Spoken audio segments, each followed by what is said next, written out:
প্রিয় শিক্ষার্থীবৃন্দুরা, সবার প্রতি আমার আন্তরিক অভিনন্দন ও শুভেচ্ছা।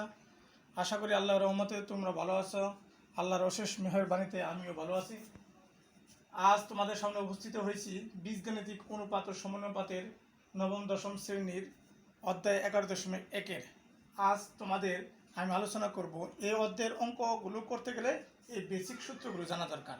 তাছাড়া আমাদের যে তোমাদের এমসিকিউড আছে, এমসিকিউড জানার জন্য এই সূত্রগুলো অবশ্যই জানা দরকার। দেখো, বলা আছে বীজগণিতিক অনুপাত। অনুপাত বলতে কি বুঝি? একই এককে সমজাতীয় দুইটি রাশির পরিমাণকে যদি বলা হয় কোনটা কার চেয়ে কত গুণ কম বা বেশি, বড় ভাই ছোট ভাইয়ের চেয়ে কতটুকু উঁচু, মানে কত গুণ বড়, এইগুলো তুলনামূলক করার জন্য আমরা অনুপাত ব্যবহার করি। কি বলছি? দেখো, সংখ্যাটা বলো। একই এককে সমজাতীয় দুইটি রাশির পরিমাপ একটি অপরটির কত অংশ বা কত গুণ তা পরিমাপ করার জন্য একটা ভগ্নাংশ আকারে প্রকাশ করা হয়, সেটাই হলো তোমাদের অনুপাত।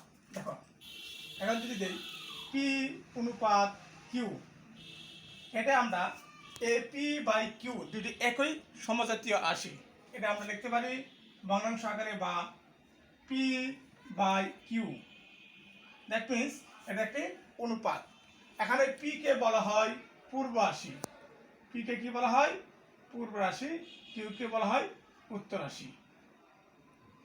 এখন এই অনুপাত বোঝানোর জন্য দেখো আমি দুইটা ত্রিভুজ অঙ্কন করি।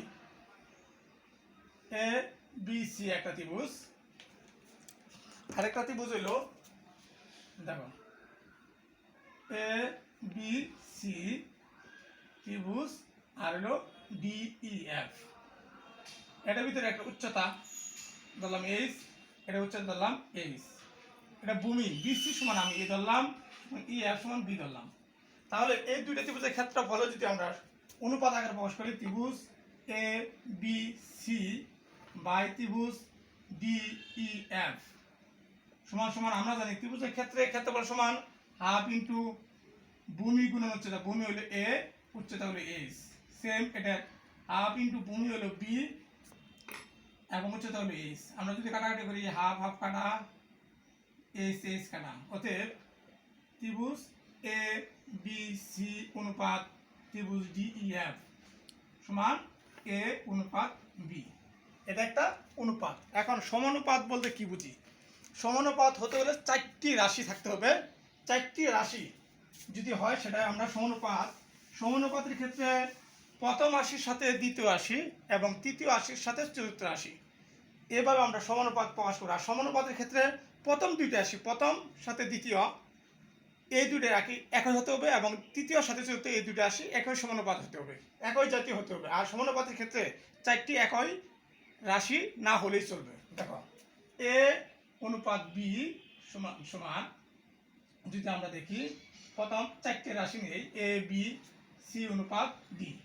এই ক্ষেত্রে এ বাই বি সমান সি বাই ডি।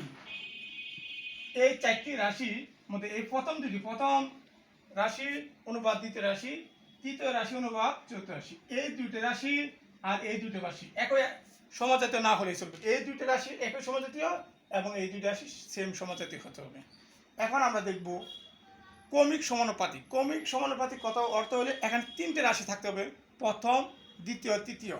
এখানে তিনটা রাশি সমানুপাত, দ্যাট মিনস একই জাতীয় হতে হবে। এখন আমরা আলোচনা করবো। দেখো সূত্র, এ অনুপাত বি সমান সি অনুপাত ডি। অর্থাৎ আমরা জানি অনুপাত মানে কি? ভগ্নাংশ। লিখতে পারি A by B C by D. এটা আমরা ব্যস্তকরণ করবো। ব্যস্তকরণ কথাটা অর্থ হলো এই লব উপরেটা কি থাকে লব, নিচেটা থাকে হর। লব হয়ে যাবে হর এবং হর হবে লব। অনুরূপভাবে এই লব হলো হর, হর হলো লব। এটা ব্যস্তকরণ। এখন দেখো 2 নম্বর সূত্র একান্তকরণ। অনুরূপভাবে A by B C by D. একান্তকরণ কথাটা অর্থ হলে তোমার দেখো প্রথম ভগ্নাংশের লব, প্রথম ভগ্নাংশের লবের জায়গায় দ্বিতীয় ভগ্নাংশের হর আসবে এবং প্রথম ভগ্নাংশের লব দ্বিতীয় ভগ্নাংশের হর। এটা হলো একান্তকরণ। এখন আমরা শিখবো যোজন। যোজন কথাটা অর্থ হলো তোমরা খেয়াল করো, যোজন মানে যোগ। এখানে বলা আছে A by B, A by B, that means এটা অনুপাত আকারে আছে। যখন এটা আমরা যোজন করব, লবের সাথে হর যোগ, লবের সাথে হর যোগ। এই যে লবের সাথে হর যোগ সি প্লাস ডি। তাহলে যোজন কথা করতে হলো লবের সাথে হর যোগ আর হর ঠিক থাকবো। অনুরূপভাবে বিয়োজন, লবের সাথে হর বিয়োগ আমরা করব বিয়োজন। এখন আমরা করব যোজন বিয়োজন। যোজন বিয়োজন কথাটা খেয়াল করবা, লবের সাথে হর যোগ আবার লব থেকে হর বিয়োগ। দ্যাট মিনস এখানে হলো এ লব, নিচে হলো হর, তাহলে লবের সাথে হর যোগ এবং লব থেকে হর বিয়োগ। অনুরূপভাবে C plus D by C minus D. এখন আমরা করবো দেখো অনুপাত A by B, C by D, E by F, G by H. এটা প্রত্যেককে অনুপাত হলে তোমার যোগ করতে হবে লবগুলো, A plus C plus E plus G এবং B plus D plus F. এখন আমরা শিখবো এ অনুপাত বি এর দ্বিগুণানুপাত। দ্বিগুণানুপাত কথা বলতে হলো এ এর দ্বিগুণানুপাত মানে এ ক্রস এ, মানে এ গুণ এ, এ স্কয়ার অনুপাত বি স্কয়ার। এন্ড এ অনুপাত বি এর দ্বিভাজিত অনুপাত মানে তোমার রুট করবে, স্কয়ার করবা। এখন এ অনুপাত বি, বি অনুপাত সি, যেটা আমি বলছি ক্রমিক সমানুপাতিক। তাহলে আমরা লিখবো এ বাই বি ভগ্নাংশ আকারে বি বাই সি। যদি আর আর গুণ করি, দেখো আর আর গুণ করলে কি হবে, তোমাদের বি দিয়ে বি এর গুণ করলে কি হবে, বি দিয়ে বি এর গুণ করলে বি স্কয়ার এবং এ দিয়ে সি এর গুণ করলে এসি। অর্থাৎ এ বি সি তিনটি ক্রমিক সমানুপাতিক। এই ক্রমিক সমানুপাতিক ক্ষেত্রে তিনটা রাশি সেম যেতে হবে। এটা আমরা অন্যভাবে বলতে পারি দ্বিতীয় রাশি স্কয়ার সমান প্রথম রাশি গুণন তৃতীয় রাশি। সুপ্রিয় শিক্ষার্থীবৃন্দরা, এই সূত্রগুলো দ্বারা তোমরা সহজে অঙ্ক করতে পারবা। আমাদের দ্বিতীয় পর্বে তোমাদের অঙ্ক শিখব। তাহলে আমরা একটা শিখলাম তোমাদের অনুপাত মানে কি ভগ্নাংশ। আর অনুপাত কাকে বলে, একই জাতীয় সমজাতীয় হতে হবে। একই জাতীয় বা সমজাতীয় রাশি, দুইটি রাশির একটি অপরটির কত গুণ বা কত পরিমাণ, এটা ভগ্নাংশ আকারে প্রকাশ করার নাম হলো অনুপাত। আর সমানুপাত কথাটা হলো চারটি রাশি। এখানে চারটি রাশি, প্রথম রাশির সাথে দ্বিতীয় রাশি এবং তৃতীয় রাশির সাথে চতুর্থ রাশি, এটা যদি সমানুপাত আকারে হয় মানে সমান আকারে হয়, এই ক্ষেত্রে তাকে বলা হয় সমানুপাত। আর সমানুপাতের ক্ষেত্রে শর্ত হলো প্রথম আর দ্বিতীয় রাশির একই জাতীয় হলে চলবো, তৃতীয় ও চতুর্থ রাশি একই জাতীয়।